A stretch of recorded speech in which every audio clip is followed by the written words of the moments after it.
बिस्मिल्लाहिर्रहमानिर्रहीम। अस्सलाम वालेकुम डियर स्टूडेंट्स।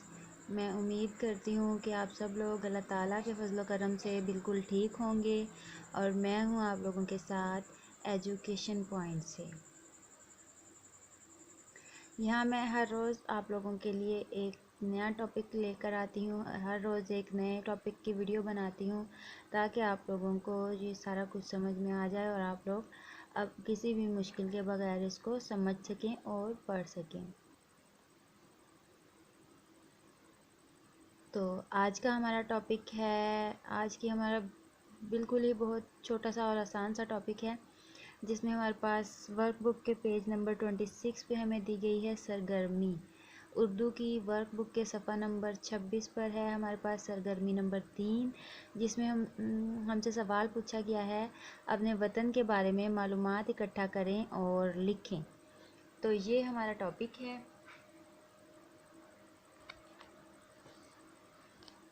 आज का टॉपिक हमारा बहुत ही आसान टॉपिक है और इसमें हमसे बहुत ही आसान से सवालात पूछे गए हैं। तो यहाँ हमारे पास चंद उन्होंने पॉइंट हमें बताए हैं हमारे वतन के हवाले से ही, हमारे पाकिस्तान के हवाले से, तो हमने उनके बारे में बताना है। सबसे पहले हमसे पूछा गया है कि अपने टॉपिक की तरफ जाने से पहले मैं आप लोगों से सिर्फ इतना कहना चाहूँगी कि अगर अभी तक आप लोगों ने चैनल को सब्सक्राइब नहीं किया तो चैनल को सब्सक्राइब कर लें और साथ ही साथ हर वीडियो को लाइक करें और शेयर करना ना भूलें। तो अब मैं आप लोगों का बगैर टाइम ज़ाया किए चलूँगी अपने टॉपिक की तरफ। तो आइए ज़रा गौर से पढ़ते हैं हम अपना टॉपिक। सबसे पहले हमारे वतन का पूरा नाम पूछा गया है। तो हमारे वतन का पूरा नाम क्या है? इस्लामी जमहूरिया पाकिस्तान। नंबर 2 पे है हमारे पास क़याम। क़याम का मतलब है यानी कि पाकिस्तान कब बना, कब मार्ज़ वजूद में आया। तो क़याम, इसका क़याम हुआ था, जैसा कि आप सब लोगों को पता है, बच्चे बच्चे को आजकल पता है कि हमारा पाकिस्तान 14 अगस्त 1947 को बना था। इसका क़याम 14 अगस्त 1947 को अमल में आया था। अभी अभी थोड़े दिन पहले ही 14 अगस्त गुज़री है, जो कि हम सब ने बहुत जोश व जज्बे से मनाई है, जोश व खरोश से मनाई है। तो नंबर 3 पे हमारे पास इस टॉपिक है, पॉइंट है कि पाकिस्तान के बानी कौन है। तो पाकिस्तान के बानी है कायदे आज़म मोहम्मद अली जिन्ना, यानी कि कायदे आज़म ने अनथक कोशिशों के बाद, बहुत मेहनत के बाद पाकिस्तान हासिल किया था और कायदे आज़म ही इसके बानी हैं। तो पाकिस्तान का दारुल हुकूमत कौन सा है? तो पाकिस्तान का दारुल हुकूमत है इस्लामाबाद।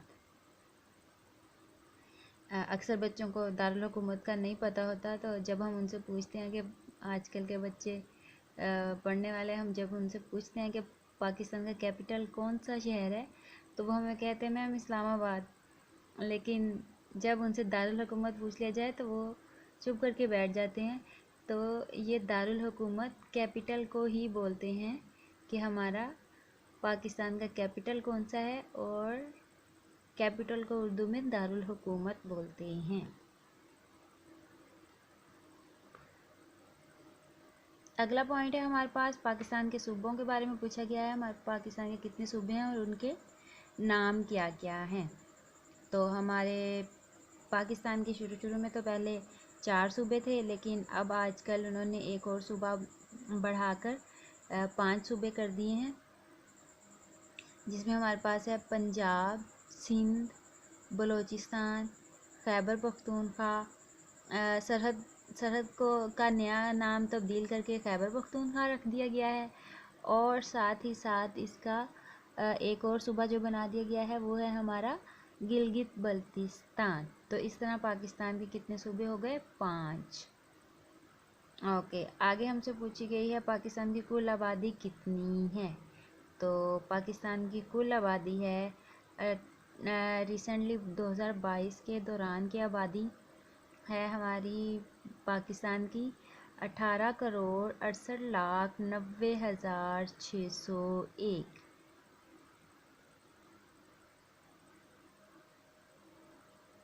18,68,90,601।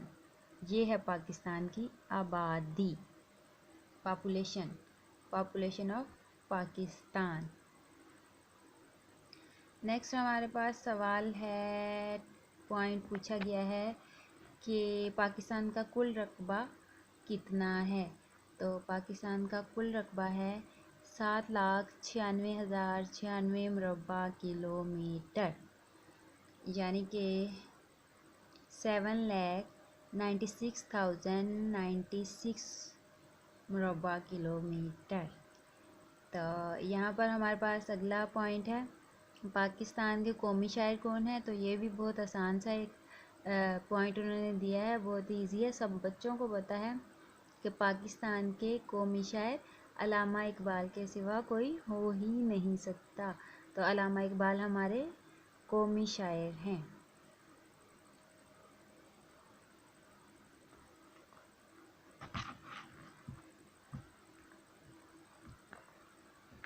अगला पॉइंट हमसे पूछा गया है कि पाकिस्तान की कौमी ज़ुबान क्या है। तो पाकिस्तान की कौमी ज़ुबान है उर्दू।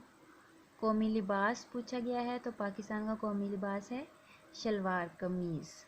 आजकल बहुत से लोगों ने फैशन बनाए हुए हैं, फैशन इन किए हुए हैं, किसी को कोई लिबास पसंद है, किसी को कोई लिबास पसंद है, लेकिन पाकिस्तानियों की ग्रेस शलवार कमीज़ में ही आती है, क्योंकि ये हमारा कौमी लिबास है। ये पहन के सब लोग ही बहुत अच्छे लगते हैं, बहुत प्यारे लगते हैं। तो ये था हमारा आज का टॉपिक। उम्मीद है आप लोगों को पसंद आया होगा। इसमें बहुत इंफॉर्मेशन दी गई है, मालूमात दी गई हैं। इन चीज़ों को अच्छे से पढ़ें और इनको याद रखने की कोशिश करें। कल इंशाल्लाह आप लोगों के लिए एक नए टॉपिक पर नई वीडियो बनाऊंगी। तब तक के लिए आप सब लोग अपना ख्याल रखें, अपने माँ बाप का कहना मानें, अपने बड़ों का एहतराम करें। अल्लाह हाफिज़।